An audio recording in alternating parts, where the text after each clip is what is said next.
Eleanor Harper, a widow in her early 30s, had grown accustomed to life on the remote frontier. Her small cabin sat at the edge of a dense forest, with the vast arid plain stretching beyond it. Since the untimely death of her husband in a hunting accident, she had been living alone, managing her small plot of land, tending to her garden, and taking care of a few head of livestock. Each day was a battle of survival against the harsh elements, predators, and the loneliness that gnawed at her heart. Life was not easy for a woman alone in a territory known for its danger. But Eleanor had grown resilient, hardened by grief and necessity. On a particularly dry afternoon, Eleanor noticed tracks near the edge of her property, unfamiliar and large, not belonging to any animal she recognized. She paused, squinting against the glare of the sun, trying to make sense of them. They were human footprints, scattered and uneven, ending near the tree line. Eleanor's pulse quickened. Stories of raids and wandering Apache war parties were common in the region. Settlers were often warned to be cautious, to avoid contact, and sometimes even to shoot first. But something about these tracks piqued Eleanor's curiosity. Perhaps it was her loneliness, or perhaps it was a sense of duty ingrained by years of living on the edge of civilization. But she felt compelled to investigate. Night fell quickly in the frontier, bringing with it a chill that seeped into her bones. Eleanor lit her lantern, picked up a sturdy hunting knife, and cautiously stepped outside. Her eyes scanned the darkness, alert for any sign of movement. Then she heard it, a soft, pained groan coming from the shadows just beyond the cabin. Heart pounding, she slowly approached the sound. There, half hidden among the tall grasses and rocks, was a man lying on the ground, his clothes torn and caked with blood and dirt. His breathing was shallow and uneven. Eleanor immediately recognized him as Apache, a warrior, but one who was clearly injured, hunted, and in desperate need of aid. Fear gripped Eleanor, her instincts screaming at her to shut the door and lock it tight. She knew that harboring a member of a group often considered an enemy could bring deadly consequences, not just from his own people, but from nearby settlers who might discover him. Yet, as she looked into his dark, pained eyes, she felt a surge of compassion she could not deny. He was human, injured and vulnerable, and despite the danger, she acted. She lifted him carefully, using all her strength, and carried him into her cabin. Inside, Eleanor laid him on a makeshift bed near the fireplace. The warmth and light seemed to revive him slightly, though he remained silent, wincing whenever she touched his wounds. She carefully cleaned the cuts and bruises with water she had heated over the fire, and applied herbs and salves she kept for her own ailments. Every movement was cautious. She knew he could react violently at any moment. But he didn't. Instead, he watched her with wary, dark eyes, full of suspicion yet tinged with an unspoken gratitude. Days passed as Eleanor tended to the man, whose name she did not yet know. She brought him food and water, mending his clothes as best she could, and did her best to communicate in gestures and simple words. Despite the language barrier and his stubborn pride, a fragile understanding began to form between them. He was no longer just a threatening figure outside her door. He was a wounded human being relying on her mercy. Eleanor, for her part, felt a complex mix of fear, curiosity, and even admiration for his resilience. His body had been through trauma, yet his posture, even when weak, retained the strength and dignity of a warrior. As he regained strength, Eleanor could see the tension in him, the struggle between his pride as a warrior and his dependence on her kindness. She realized that saving him had irrevocably changed both of their lives. The frontier was unforgiving, and now her safety, her way of life, and even her very existence were intertwined with the fate of this stranger. Each night she lay awake, listening to the wind and wondering if she had done the right thing. Would the man remember her kindness, or would he repay it with violence once he regained his strength? He too was conflicted. In his culture, accepting help from an enemy was almost unthinkable, yet he could not deny the care she had given him. He began to observe her closely, noting her routines, the way she moved with quiet confidence around the cabin, how she tended to the animals, and how she spoke softly to herself while working. Slowly he began to respect her, not as an enemy, not even as a neutral party, but as someone strong and capable, someone who had risked herself to save a life, even his. There was a subtle tension between them now. Fear intertwined with curiosity, distrust mixed with admiration. Eleanor, for her part, discovered a growing sense of responsibility for him beyond simple compassion. She could not turn him away. She had invited danger into her home, yes, but she also could not abandon him to death in the wilderness. The frontier had taught her the harsh lesson that survival often depended on unexpected alliances. And perhaps, she thought, this man was not entirely her enemy. Their evenings together were silent yet charged. He would sit by the fire, his gaze unwavering, while she worked on small chores, glancing at him occasionally, feeling both wary and protective. Words were few, but communication happened through gestures, glances, and the unspoken understanding that life had placed them together in this precarious way. The days melded into one another, the initial fear giving way to cautious trust. Eleanor began to notice small signs of humanity behind his stern exterior. A fleeting look of vulnerability, a moment where he relaxed and allowed himself to drink water or eat without suspicion. A quiet exhalation when the pain eased. And in those moments, Eleanor felt the first stirrings of an emotional connection she had not anticipated. It was confusing, terrifying, and yet undeniable. She knew she had crossed a line, that saving him had consequences she had not fully imagined. Yet there was no turning back. By the time he could walk without assistance, the dynamic between them had shifted. He no longer regarded her merely as a caretaker. He acknowledged her as a person of strength and intelligence, someone who had defied the norms of the frontier by showing mercy to an enemy. Eleanor, in turn, could see beyond his fearsome exterior, recognizing the depth of his character, the discipline, and the honor that defined him. The bond between them was tenuous, fragile, and built on necessity, yet it carried the weight of life and death, of mutual respect forged in the fires of survival. This initial encounter set the stage for the unfolding drama. Eleanor had risked everything to save this Apache warrior, and in doing so had irrevocably altered the course of her life. The danger of the frontier remained ever present, but now a new tension existed, an emotional and moral complexity that neither could ignore. She had extended compassion to someone considered an enemy, and he had accepted it without immediate retaliation. This delicate balance of fear, gratitude, and burgeoning respect created the foundation for the challenges to come. The story's first outline concludes with this encounter, leaving Eleanor and the Apache on the threshold of an uncertain future. The reader understands that the act of saving him has consequences. It will provoke tension with other settlers, challenge cultural norms, and ultimately lead to an extraordinary and forced connection that neither of them could have imagined. The narrative has established the characters' motivations, their fears, and the fragile trust that has begun to form. The seeds of conflict, romance, and cultural tension have been sown, setting the stage for the second outline, in which their relationship, and Eleanor's life, will face even more difficult tests. After days of tending to the wounded Apache, Eleanor Harper felt a mixture of relief and dread. The man, whose name she later learned was Dakota, had regained enough strength to sit up and walk short distances within the cabin. He was quiet but alert, and the tension between them had evolved from fear into a tentative understanding. Eleanor had grown used to his presence, his solemn eyes, the controlled movements of his body, and the subtle expressions that betrayed the warrior's hidden thoughts.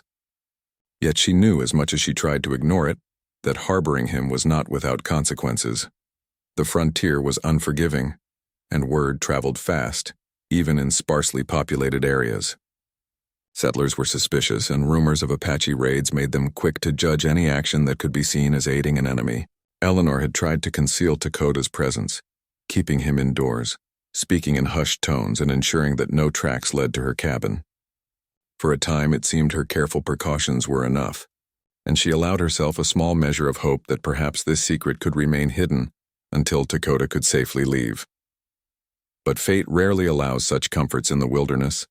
One early morning, while Eleanor was fetching water from the nearby stream, she heard shouting and the unmistakable sound of hooves pounding across the dry earth. A small group of settlers, led by a man she recognized from the neighboring homestead, had arrived at her cabin. Their faces were grim, their eyes narrowed with suspicion. Eleanor's heart sank. She had feared this moment since the first day Dakota had arrived. The settlers accused her of harboring an Apache, insisting that she was putting the entire community at risk. Eleanor tried to explain, to plead for understanding, but the men were resolute.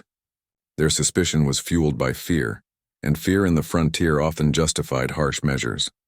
The confrontation escalated quickly. Dakota, sensing the danger, moved toward Eleanor protectively. He had regained some strength and his presence was imposing. The settlers, misunderstanding his intentions, reacted with panic and hostility. Eleanor, desperate to prevent bloodshed, stepped forward and tried to mediate. She explained that Dakota was injured and helpless, that she had merely provided aid to a wounded man, but her words fell on deaf ears. In the frontier, actions spoke louder than explanations, and the sight of a foreign warrior in her cabin was enough to convince the settlers that Eleanor had committed an unforgivable act. The situation reached a tense standoff. The settlers, unwilling to leave without resolving the matter, decided that the only acceptable solution was to bind Eleanor's fate to Dakota's, to ensure that her crime of harboring him could be controlled. In the eyes of frontier justice, a forced marriage was the ultimate solution. By marrying Eleanor to Dakota, the settlers reasoned, they could monitor her actions and prevent further complications, while simultaneously giving Dakota a stake in remaining peacefully nearby. The decision was abrupt, harsh, and incomprehensible to Eleanor. She was horrified by the thought of being forced into a marriage with a man she barely knew, yet one who was an Apache, a member of the group often vilified and feared in her community.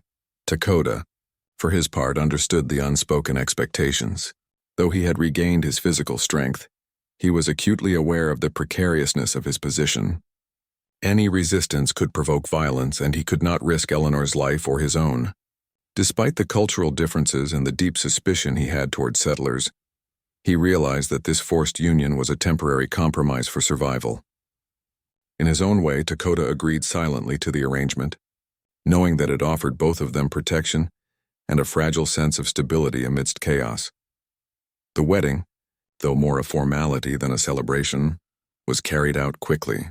There were no decorations, no festive gathering, only the stern witnesses of the frontier, the murmurs of neighbors, and the weight of societal expectation pressing down on Eleanor's shoulders. She felt a swirl of emotions: fear, confusion, resentment, and a reluctant curiosity about the man she was now bound to. Dakota, stoic and composed, showed no outward emotion, yet Eleanor noticed subtle shifts in his demeanor, a quiet respect in the way he treated her, a careful avoidance of unnecessary confrontation. These small gestures hinted at the complexity of his character, suggesting that beneath his warrior's exterior lay intelligence, discipline, and an unexpected sense of honor. In the days that followed, Eleanor struggled to navigate this new reality. Sharing her home with Dakota was fraught with tension. Every movement, every gesture carried layers of meaning. Who had authority, who was in danger, who could trust whom?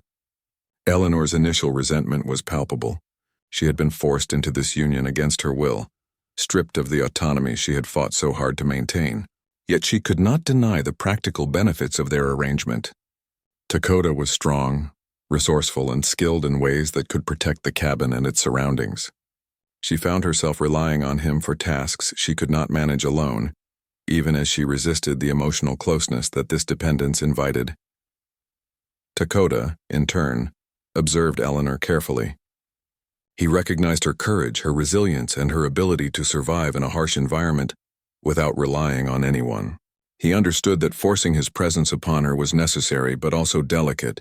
He could not afford to alienate her completely, for her cooperation was essential for both their survival. Despite the forced nature of the marriage, a subtle partnership began to form. They shared the labor of daily life, tending the garden, repairing fences, and hunting small game. Each shared task brought them incrementally closer, forcing them to communicate and rely on each other in ways neither had anticipated. Cultural and personal differences, however, were ever present. Eleanor was a product of settler society, steeped in norms and expectations that often clashed with Dakota's Apache upbringing. He moved with deliberate precision, respected the land in ways she had never considered, and adhered to a personal code of conduct that sometimes baffled her. Conflicts arose, arguments over resources, disagreements about the best way to manage threats, and moments of tension when the unspoken power dynamics of their forced marriage came to the forefront. Yet in each conflict there was an underlying recognition of mutual necessity. Both understood that survival depended on cooperation, and gradually, this pragmatic understanding softened some of the initial animosity. Emotionally, the forced marriage became a crucible, testing the limits of their patience, their tolerance, and their willingness to adapt. Eleanor, who had prided herself on independence, was forced to confront the reality that she could no longer survive alone. Dakota, who had lived by the codes of his people and the discipline of the warrior, was forced to negotiate his identity within the confines of a foreign society. Each day together revealed layers of personality and morality that neither had encountered in isolation. Their interactions, though cautious, began to include small gestures of care, Dakota fetching water without being asked, Eleanor preparing food for him with deliberate attention, signaling the beginning of a fragile, complicated bond. The forced marriage, while initially a source of fear and resentment, also became the arena in which trust began to develop. They were, in essence, prisoners of circumstance, yet these very circumstances demanded cooperation. Eleanor's fear slowly evolved into a reluctant acceptance. She realized that while the frontier had imposed this bond, the man beside her was not merely an enemy or a threat, but a capable, disciplined, and honorable individual who, despite cultural divides, could become an ally and perhaps in time something more. Dakota, too, began to recognize Eleanor's resilience and intelligence as qualities deserving respect, even admiration. By the end of this stage in the story, the reader understands that the forced marriage is more than a plot device. It is a crucible that transforms the characters. It introduces external conflict, hostile settlers, cultural prejudices, and societal expectations while simultaneously forcing internal growth, challenging both Eleanor and Dakota to reconsider their assumptions, prejudices, and emotional boundaries. The narrative tension is heightened. Fear, necessity, and reluctant cooperation form the foundation for the evolving relationship, setting the stage for the next outline where trust, intimacy, and understanding will begin to grow amid the harsh realities of frontier life. The days following Eleanor Harper's forced marriage to Dakota were anything but easy. Life in the frontier demanded constant vigilance and survival skills, but now Eleanor faced a new challenge, coexisting with a man whose culture, habits, and temperament were almost entirely alien to her. At first, the cabin was a place of uneasy silence. Both were polite yet guarded, measuring each other's reactions, aware of the fragile truce that bound them together. Eleanor, though still wary of Dakota, could not ignore the fact that his presence made life significantly safer. Predators and wandering bandits no longer posed the same threat, and the Apache's hunting and tracking skills made gathering food more efficient. Despite the practical benefits, tension simmered beneath the surface. Eleanor was fiercely independent, having survived alone after her husband's death. The sudden intrusion of Dakota into her daily life, coupled with the forced nature of their union, ignited waves of resentment. She chafed under his quiet authority and the silent expectation that she would now share control of her own home and resources. Each day became a delicate dance, Eleanor asserting her autonomy, Dakota enforcing his sense of order, both trying to coexist without igniting conflict. Dakota, meanwhile, faced his own inner struggles. As a warrior and a member of the Apache tribe, his worldview was shaped by honor, discipline, and survival in a harsh environment.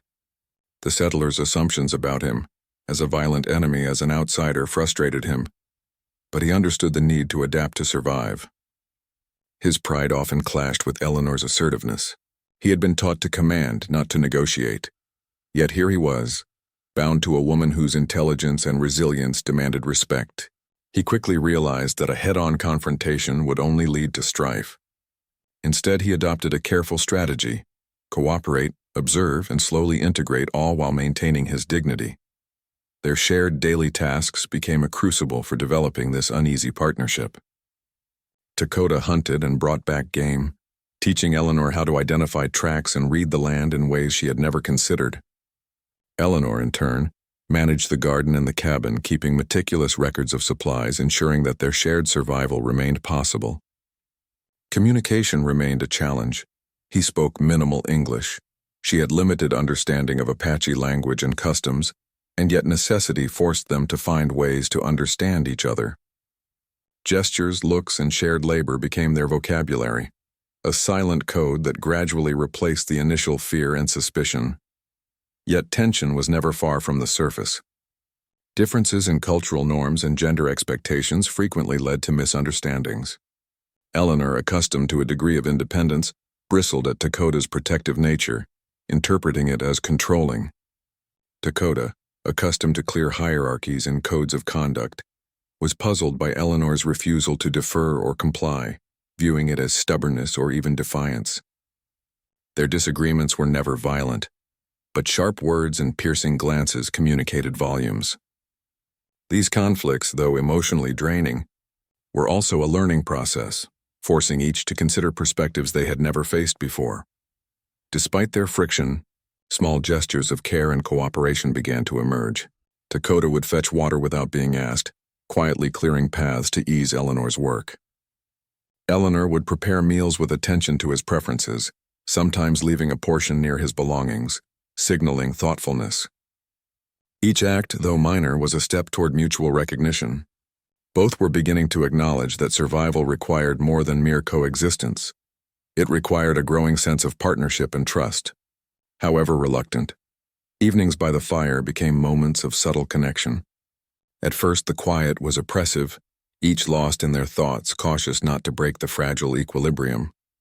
Over time, however, Eleanor noticed small signs of humanity in Dakota, flinches at loud noises, faint expressions of concern, and moments of unexpected humor when circumstances permitted. She began to see him not merely as a warrior or a stranger, but as a person capable of thought, emotion, and empathy. Dakota, for his part, studied Eleanor's routines, her unwavering dedication to survival and the courage with which she confronted the dangers of the frontier. He recognized qualities he admired: intelligence, resilience, and quiet strength. Slowly, admiration mixed with curiosity, creating a subtle emotional bond. Trust, however, was fragile and could be shattered in an instant. One afternoon, a predatory animal prowled near the cabin.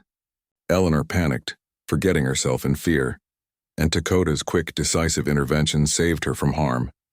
The incident, though minor, marked a turning point. Eleanor realized she could depend on him, and Dakota understood the depth of her vulnerability, as well as her resilience. These moments of interdependence began to build a foundation for a deeper connection. Their partnership was no longer merely pragmatic. It carried an emotional dimension that neither fully understood, but both felt. External pressures continued to complicate matters. Settlers in the nearby area remained suspicious, occasionally sending observers or leaving subtle warnings. Both Eleanor and Dakota had to remain vigilant, aware that any misstep could trigger confrontation. Their partnership, forced as it was, had become their greatest defense against the dangers surrounding them. Shared danger created shared purpose. Each understood that life depended not just on individual skill, but on cooperation, trust, and adaptability. Emotional tension, too, grew more complicated. Eleanor, despite her initial resentment, found herself experiencing conflicting feelings: fear, admiration, and something closer to respect and fascination. Dakota's stoicism and integrity, combined with his quiet moments of care, challenged her preconceptions about the so-called enemy. Dakota, in turn, was forced to confront his own assumptions about settlers and women, realizing that Eleanor's spirit and intelligence demanded respect and perhaps, eventually, a deeper emotional connection. By the end of this stage in the story, the uneasy partnership had matured into a complex coexistence. They were still wary of one another, still navigating cultural divides and personal insecurities, yet a sense of reliance and mutual respect had taken root. Their interactions were no longer purely survival-driven. Subtle emotional currents were present, hinting at the potential for intimacy and understanding. The forced marriage, once a symbol of constraint and fear, had begun to evolve into a partnership that could endure both the harsh realities of the frontier and the challenging dynamics of their unique relationship. The third outline illustrates that survival alone is not enough. For Eleanor and Dakota, learning to live together requires emotional intelligence, patience, and respect for differences. Their daily struggles, minor conflicts, and small victories form a complex tapestry of tension, resilience, and slowly emerging trust. The narrative tension is now not only external, survival, neighbors, and cultural expectations, but also internal, the growing awareness of each other's character, the beginnings of mutual admiration, and the subtle stirrings of emotional attachment. This stage sets the stage for the fourth outline, in which their tentative trust will be tested by more extreme circumstances. pushing them toward a deeper connection that neither could have anticipated. Life on the frontier had taught Eleanor Harper resilience, caution, and independence, but nothing could have prepared her for the emotional turmoil that would soon arise. By this point, she and Dakota had established a reluctant partnership, grounded in necessity and survival. They respected each other, had learned to cooperate, and had begun to rely on one another in ways that neither expected. Yet the emotional bond that had quietly been forming was still unspoken, fragile, and vulnerable to disruption. The turning point arrived unexpectedly one stormy evening. Dark clouds rolled across the sky, winds howled through the plains, and rain began to lash at the cabin. Eleanor had spent the day securing the small outbuildings, tying down loose supplies and ensuring the livestock would survive the approaching storm. Dakota had been out tracking game, returning only as the first heavy drops began to fall. His clothes were soaked, mud streaked across his face and hands, and his normally composed demeanor was tense with urgency. As the storm intensified, a distant scream echoed through the valley. Both Eleanor and Dakota froze, instinctively aware that it was a call for help, or perhaps a warning of intruders. Without hesitation, Dakota grabbed a rifle, motioning Eleanor to stay behind. She wanted to protest, to assert her independence, but there was a sudden clarity in her mind. He was faster, stronger, and better trained to handle a dangerous confrontation. She stepped back, silently supporting him, her heart pounding. Moments later, figures emerged from the darkness, bandits, opportunists seeking to prey on isolated settlers. They had likely been following Eleanor's cabin for days, aware of its vulnerable inhabitant. Dakota moved with precision, his body coiled like a predator, every motion deliberate and efficient. Eleanor watched in awe, fear, and an unfamiliar exhilaration as he protected their home with skill and calmness that she could never have matched. Each time he returned to her side to check she was safe, Eleanor felt a flutter of emotion she could not yet name. Respect, gratitude, and something deeper were forming, swirling together in a mix of fear and admiration. The confrontation ended quickly, with the intruders retreating after realizing Dakota's prowess and Eleanor's unexpected resolve. Yet the storm outside mirrored the storm within Eleanor. She had witnessed firsthand the depth of Dakota's abilities, his courage, and his loyalty. He had risked his life for her, despite their forced marriage and cultural differences. For the first time, Eleanor realized that her feelings toward him were not purely fear or resentment. They were complicated, layered with recognition of his honor, strength, and humanity. After the intruders fled, Dakota returned, wet, exhausted, but composed. Eleanor rushed to bring him blankets, tending to his shivering frame and cold hands. For a moment, words flowed between them, breaking the silence that had dominated their home for weeks. Simple phrases, gestures, and glances conveyed gratitude, concern, and unspoken understanding. The emotional barrier that had kept them distant began to crumble. Eleanor felt a warmth in her chest she could not suppress, an acknowledgement that she had begun to care for this man, the very person she had once feared and resented. Dakota, too, experienced a revelation. He had been raised to respect honor, strength, and courage above all else. Eleanor had demonstrated all three qualities not in battle or in defiance, but through resilience, intelligence, and unwavering courage in the face of danger. He recognized that her presence was not merely tolerable, it was vital, comforting, and, in ways he had never anticipated, deeply important. He saw her not as a dependent, not as a woman to be controlled, but as an equal, someone whose spirit and character demanded respect and admiration. In the days following the storm, their interactions began to shift subtly. The emotional walls between them softened. Eleanor found herself sharing thoughts, fears, and stories of her past, something she had not done even with her late husband. Dakota listened, not with judgment, but with empathy and patience. He revealed fragments of his own life, his tribe, his experiences as a warrior, and the values that shaped him. These conversations were tentative, fragmented by language barriers and cultural differences, yet each exchange deepened their understanding and trust. Small gestures became emotionally charged. Dakota would leave a carefully prepared meal near Eleanor when she worked outside, ensuring she was nourished and safe. Eleanor would sew repairs into his clothing, noticing the subtle appreciation in his eyes. Each act was a silent acknowledgement of their growing emotional connection. a recognition that their bond was evolving beyond survival and necessity. They began to depend on one another not just physically but emotionally, yet fear and uncertainty remained. Eleanor struggled with guilt and confusion. Could she allow herself to feel affection for a man who had once been a feared enemy? Was it acceptable to acknowledge admiration for someone who was culturally so different? Someone her neighbors would never accept? Dakota, too, wrestled with internal conflict. His upbringing taught him caution in dealing with settlers, yet Eleanor had earned his trust and loyalty in ways that challenged his understanding of his own heart. They were both navigating a delicate emotional landscape, uncertain of the consequences but unwilling to ignore the stirrings of connection. The crisis of the storm became the catalyst for emotional revelation. For the first time, both recognized that their partnership was no longer just practical, it was personal.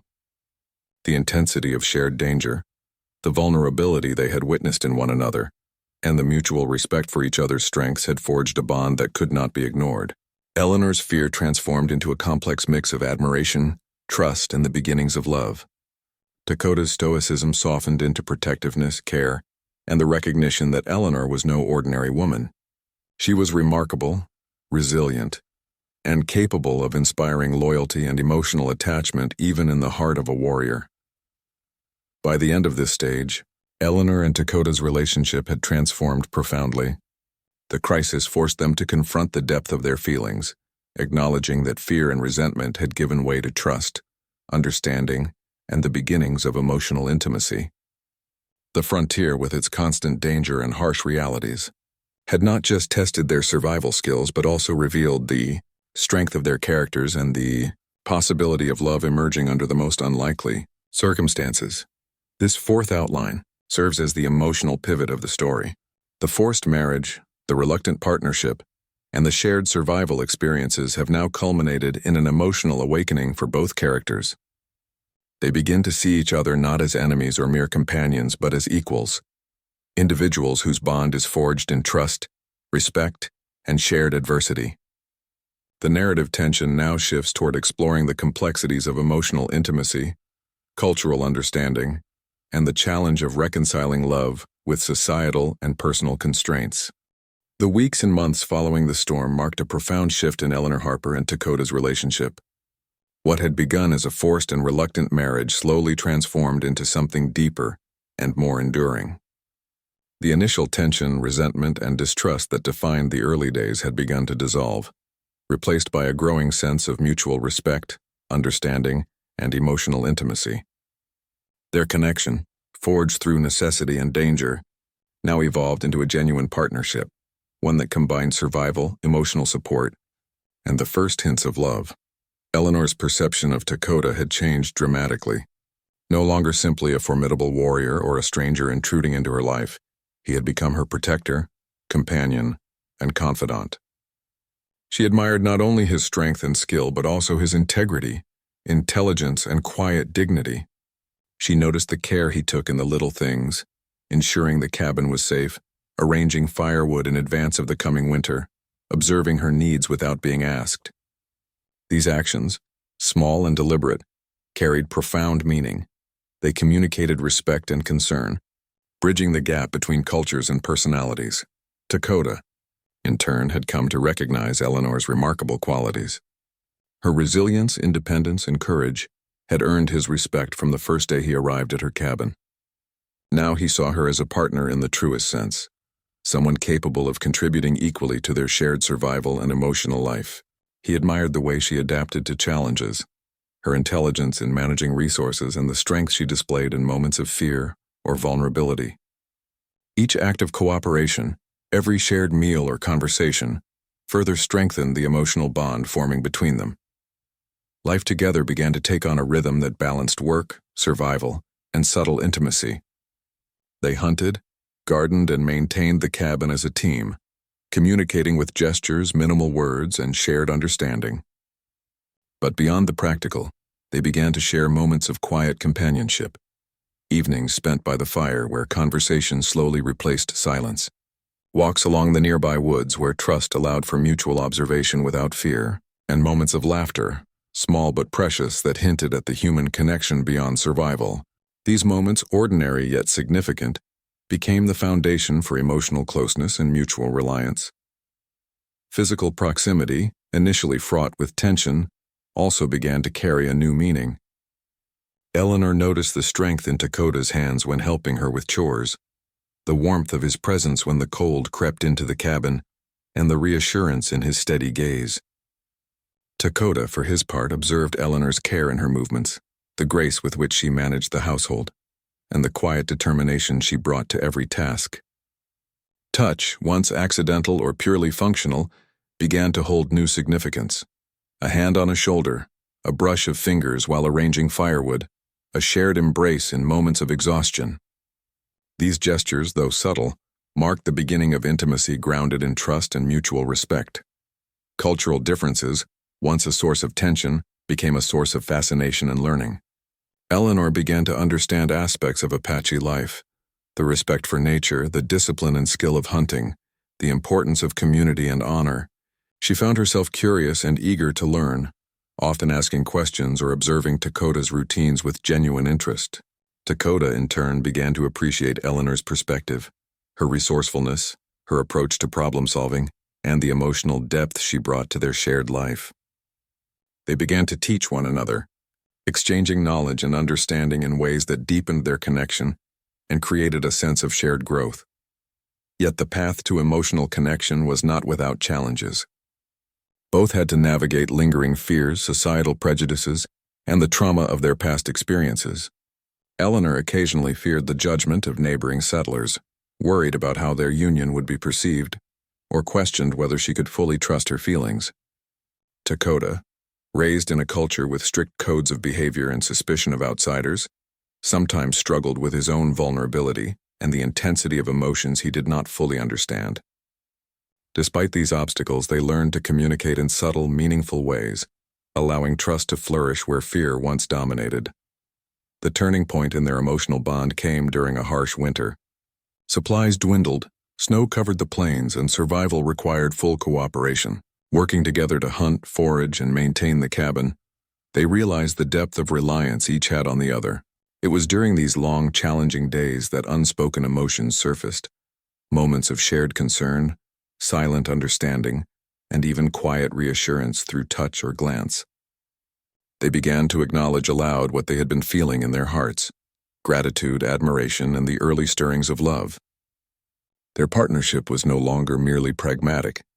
It had become a union of souls shaped by hardship, courage, and shared experience. In private moments, Eleanor and Dakota began to explore the emotional depth of their relationship. Conversations grew more personal, revealing past fears, joys, and dreams. Eleanor shared memories of her late husband, her childhood, and the loneliness she had endured. Dakota revealed aspects of his upbringing, his tribe, and the challenges of life as a warrior. These exchanges, often punctuated by laughter or quiet reflection, fostered intimacy and trust. They discovered common ground in their resilience, their respect for the land, and their desire to protect one another. By spring, their bond had solidified. Eleanor no longer viewed the marriage as a forced circumstance, but as a shared life they were shaping together. Dakota, once distant and reserved, had become emotionally present and attentive. The initial fears, resentments, and misunderstandings had been replaced with admiration, trust, and an affectionate closeness.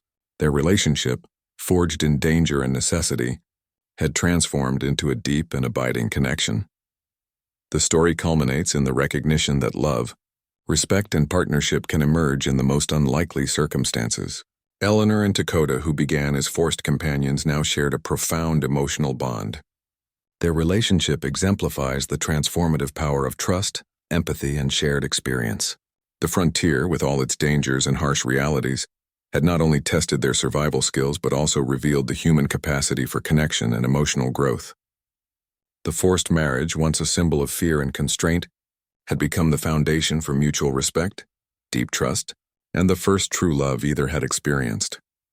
By the end of this outline, the narrative reaches a satisfying resolution.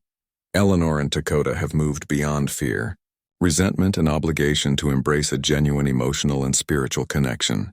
Their relationship is built on trust, mutual understanding, and shared survival. The story closes with the promise of a future in which their bond, forged through adversity continues to grow, proving that even in the harshest conditions, love and companionship can flourish.